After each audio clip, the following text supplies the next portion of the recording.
مرحبا وأهلا وسهلا فيكم، كيف حالكم؟ بتمنى تكونوا بخير. بما أنه جاي الشتاء والبرد وهالمربى يفضل يكون موجود. هالمربى مش زي أي مربى، ما بتاكل بالخبز، بيتاكل بالشوكة، أو خلينا نحكي إنه إحنا هيك بنحبه.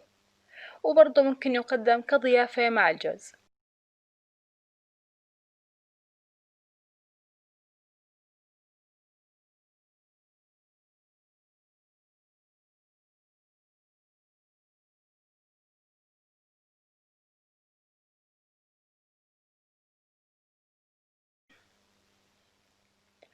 بداية لازم نختار الباذنجان الصغير، أصغر من اللي بتعملوه للمكدوس زي هيك أو أكبر شوي.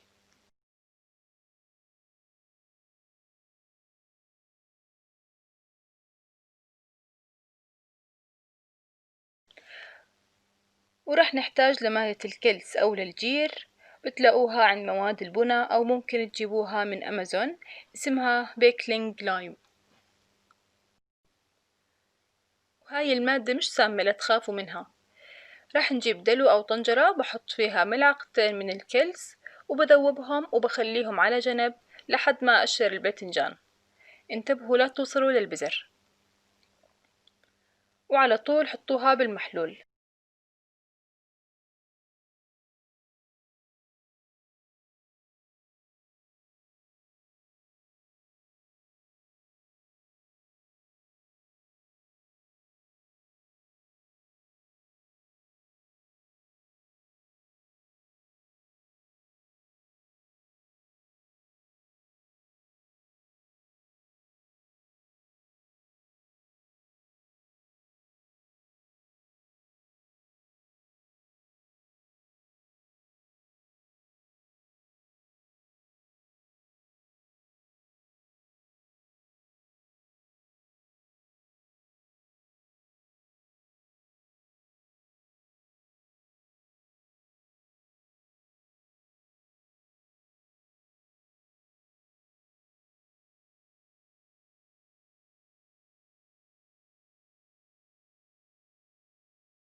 لازم يكونوا مغمورين بالمحلول. بعدها بتحطوا عليهم صحن ووزن لحتى كلهم يتكلسوا. أكيد راح تسألوا شو فايدة الكلس. الكلس لحتى بعد ما تغليه ما ينهلط ويصير زي المربى العادي، فإحنا بدنا نحافظ على الحبة سليمة مثل ما هي. وهاي المرحلة بتحتاج من 4 ل5 ساعات. المرحلة الثانية راح نغسلهم مرتين وثلاث وأربعة لحتى المي تصير صافية.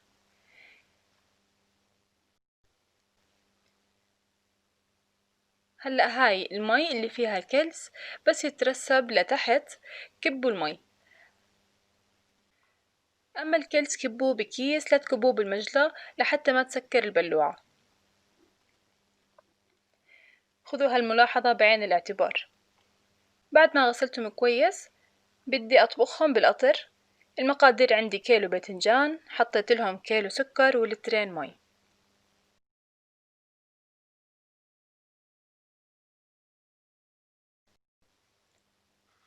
بعلي النار لحتى يغلى ويذوب السكر.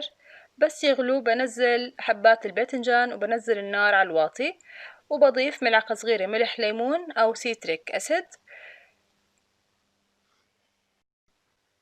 وبشيل الرغوة اللي بتطلع على الوجه، وبخليهم يغلوا من ساعة ونص لساعتين.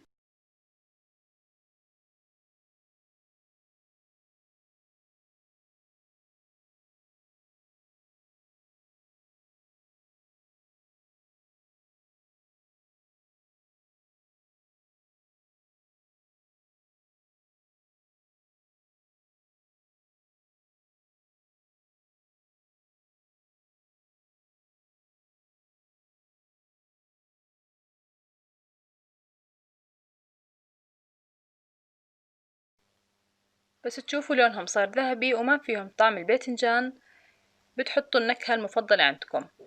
أنا حطيت عود قرفة، ممكن تحطوا زنجبيل أو قرنفل، وغليتهم ربع ساعة إضافية. شايفين اللون ما شاء الله شو حلو.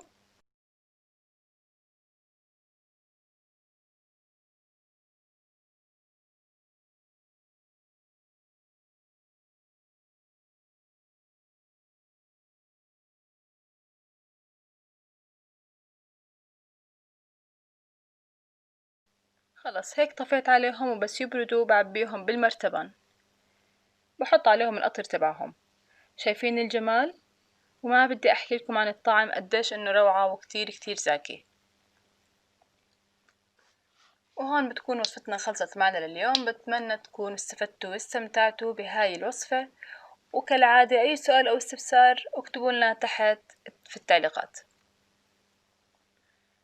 شكرا كثير لمتابعتكم، ويعطيكم ألف عافية.